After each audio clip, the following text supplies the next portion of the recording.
유니스트 디자인학과에서 조교수로 일하고 있는 이승호라고 합니다. 켜주시겠죠? 2019년에 한국에 왔고요. 그 전에는 11년 동안 핀란드에서 일하다가 공부하다가 왔습니다.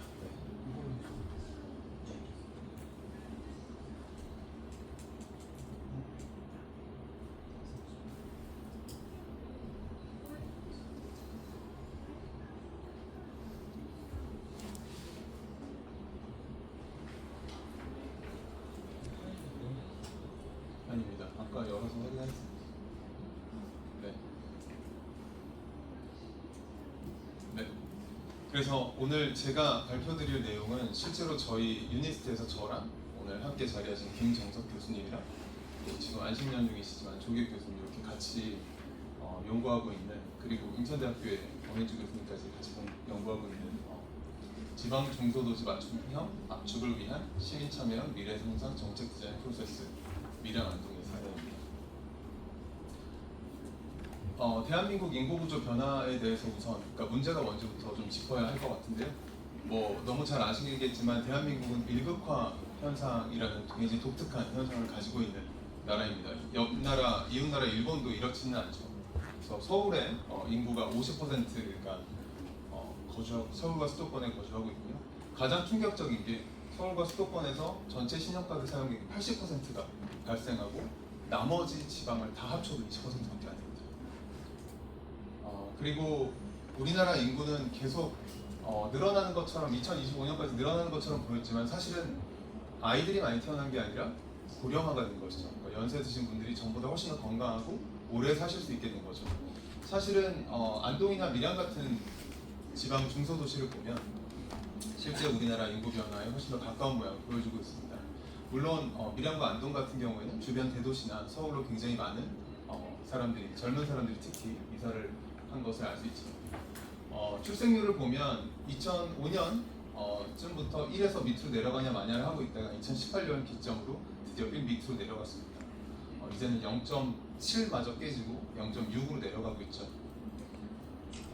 우리나라 전체 인구의 그 구조를 보시면은 옛날에는 95년만 해도 이렇게 인구가 젊은 사람들이 많았다면 그 인구가 계속 올라가고 이제는 앞으로 아이는 없고 노인이 많은 이런 사회가 될 것이라고 추계하고 있습니다. 그런데 재미있는 건 안동이나 밀양 같은 도시는 이미 2045년 대한민국의 인구 구조를 보여주고 있습니다.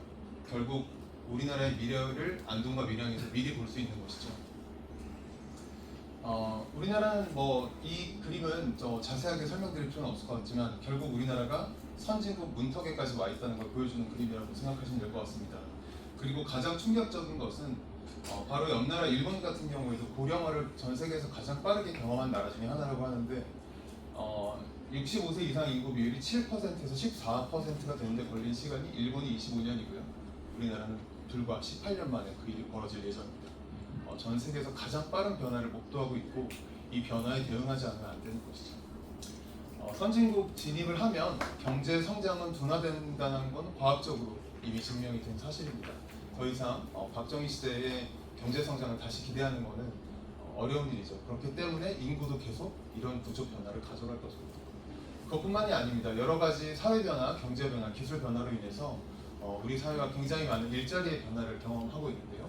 예를 들면 여기서 쿠팡 사용하지 않으신 분 거의 없을 거고, 그리고 이제 우리나라 인구가 지방 중소도시에서 계속 줄어드니까 지자체장이 우리는 물류센터라도 유치해서 우리 경제를 유지하겠다라고 주장하시는 분들이 계시죠. 하지만 물류센터는 어디에 있죠? 인구가 많은 곳에 있습니다. 한마디로 지방 중소도시가 물류센터를 유치해서 먹고 살 수 있는 일은 앞으로 없을 것이고요. 마찬가지로 물류센터 전체적으로 계속 이미 로봇을 사용하고 있고 앞으로도 24시간 불평하지 않는 로봇을 더 많이 사용할 것이기 때문에 일자리조차 줄어들 것입니다.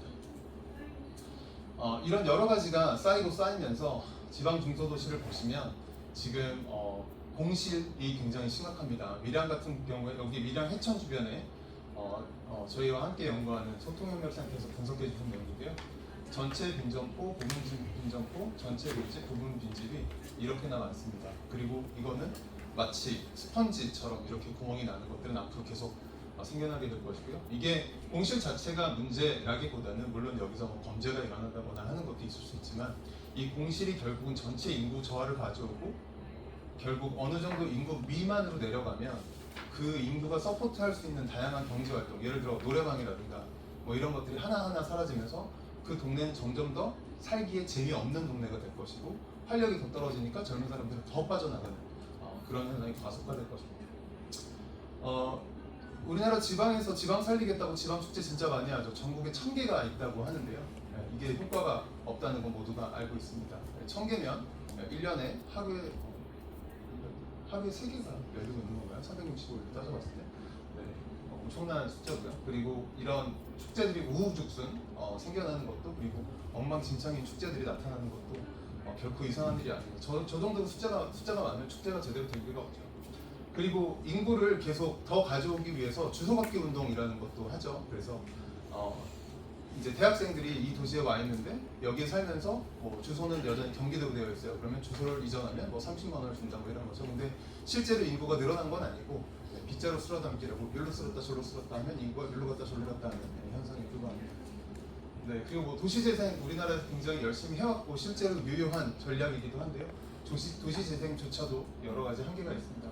도시재생의 역사는 간단하게 넘어가도록 하고요.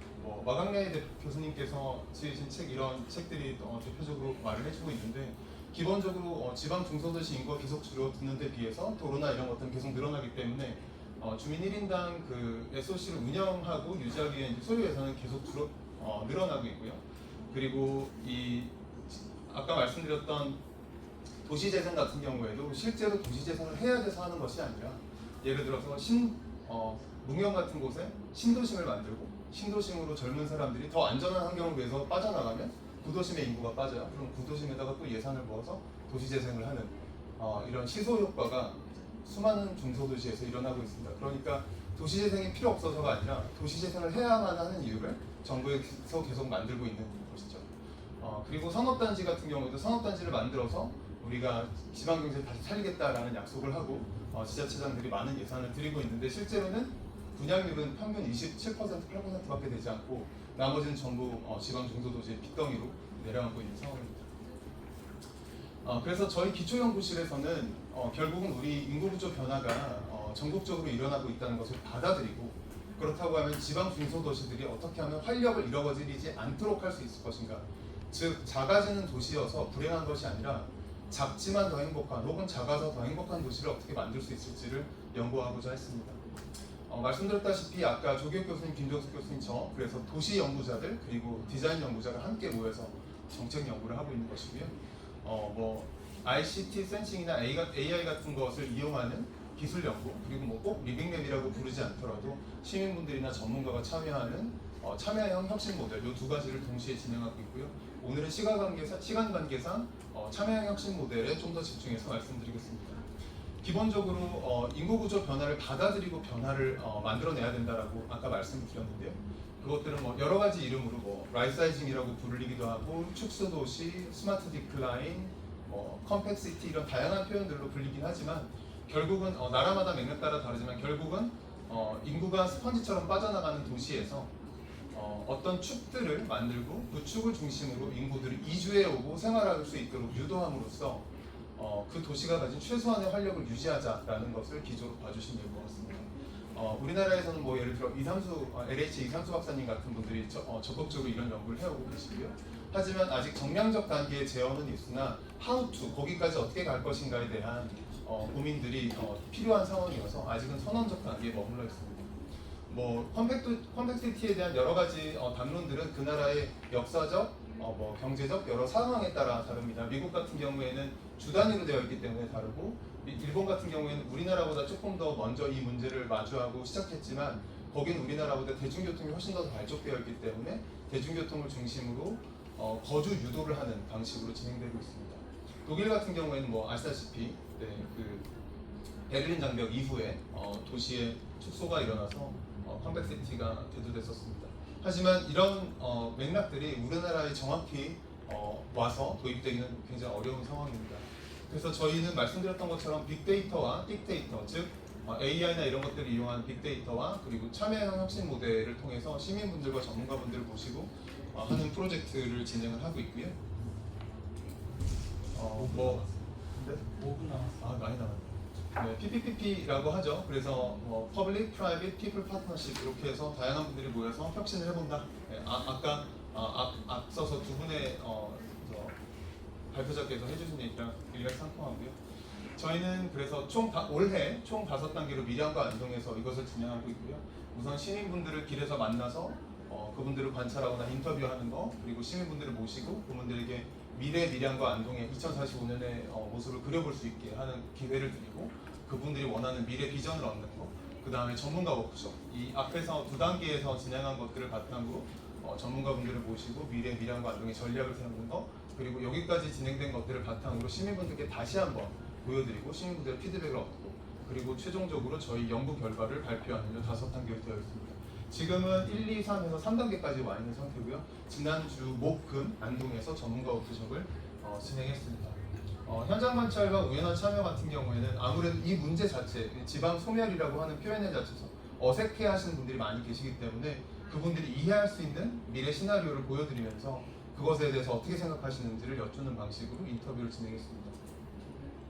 미래시민 워크숍의 경우에는 밀양과 안동의 지도를 일반인들이 쉽게 활용할 수 있게 이런 타일 형태로 게임처럼 만들어 놓고 4분에서 6분 정도를 모시고 게임 진행하듯이 약 2시간 정도 진행하면서 그분들이 원하는 더 인구가 줄어들지만 더 그래도 행복한 안동에 대해서 밀양에 대해서 의견을 내실 수 있게 했고, 그렇게 해서 저희가 프롬프팅을 미리 해놓은 챗 GPT한테 입력을 해서 가상의 미래신문을 만드는 것으로 워크숍을 마쳤습니다.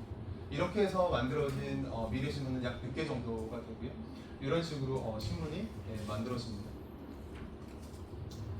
그리고 전문가 워크숍 같은 경우에는 말씀드렸던 것처럼 이쪽에서 그 시민 참여를 통해서 얻은 재료들을 다양한 전문가분들, 경제, 공공정책, 방역, 대중교통, 지역활동과 도시계획 이런 다양한 전문가분들 모시고 미래학에서 많이 이야기하는 가능한 미래, 그럴듯한 미래, 일어날 법한 미래, 예상되는 미래가 있다면 그 중에 적당한 시민들이 원하는 것과 전문가들이 봤을 때 현실적이라고 생각하는 어떤 지점을 찾아서 선호하는 미래를 만드는 작업이라고 봐주시면 될 것 같고요. 지난주 안동에서 했던 워크샵 세팅을 좀 보여드리자면, 워크샵 장소의 반 정도는 실제 회의를 하는데 사용을 하고, 나머지 반 정도는 시민분들을 만나면서 얻은 자료들 혹은 저희가 분석한 안동의 자료를 이렇게 놓았습니다. 도시 데이터라든가 안동 거리 영상 30분 정도를 압축한, 그리고 참여자 정보나 인터뷰 기록이나 미래신문 이런 것들을 배치해 놨고요. 그리고 이렇게 오리엔테이션을 하고 프로젝트 계율을 설명을 하고, 그 다음에 거기에 대한 Q&A도 하고요. 그 다음에 점심 식사를 하러 나가서 도시를 약간 둘러보기도 하고, 자료를 다 같이 검토하기도 하고, 시민들의 목소리를 듣기도 하고, 그리고 팀을 둘로 나눠서 미래 도시상을 만들고, 그 다음에 사업 아이템을 이렇게 발상하고, 그래서 워드 문서로 정부에서 많이 쓰는 사업 아이템 문서처럼 만들었고요. 이렇게 해서 다양한 전문가들이 인천대학교 엄현지 교수님, 동아대학교 김혜경 교수님, 한동대학교 양희진 교수님 등 다양한 전문가들을 모시고 이렇게 했습니다. 그래서 지역활동가 2020 김태욱 대표님이라든가 이런 분들도 계시고요. 다양한 분들이 발표를 했고, 그렇게 해서 나온 아이디어들은 예를 들면 안동 룩이라고 해서 여기 보이시는 것처럼 이렇게 대중교통을 이쪽 안에 트램 같은 경우에 너무 비싸니까 두 칸 굴절 버스를 이용해서 프로토타이핑 하듯이 대중교통을 이렇게 룩으로 만들고 이 주변으로만 주택을 조금 더 개발하는 방식으로 한다거나, 그래서 이런 세대 공존형 공동체를 한다거나 이런 것들을 발상을 했습니다. 그래서 이런 사업 아이템들은 연차별 예산이 수정이 될 텐데요. 이 예산 하나가 예를 들어서 요 한 칸이 20억이라고 하면 20억, 40억, 60억이 되겠죠. 그래서 이런 것들을 사업 아이템 하나하나마다 테트리스 블록을 만들고, 말씀드렸던 시민이 참여하는 페스타에 가서 예를 들어서 밀양시가 안동시가 매년 100억을 쓸 수 있다면 그 100억을 무엇을 먼저 해야 될 것인가를 여쭤보는 그런 작업을 할 생각을 하고 있습니다. 그래서 말씀드렸던 고우구 있기 페스타는 공개 토론, 참여 전시, 워크숍, 세미나 같은 것들로 이루어질 예정이고요. 저희 연구 최종 발표는 내년 1월이나 2월에 아마 온라인으로 이루어질 것으로 생각하고 있습니다. 들어주셔서 감사합니다.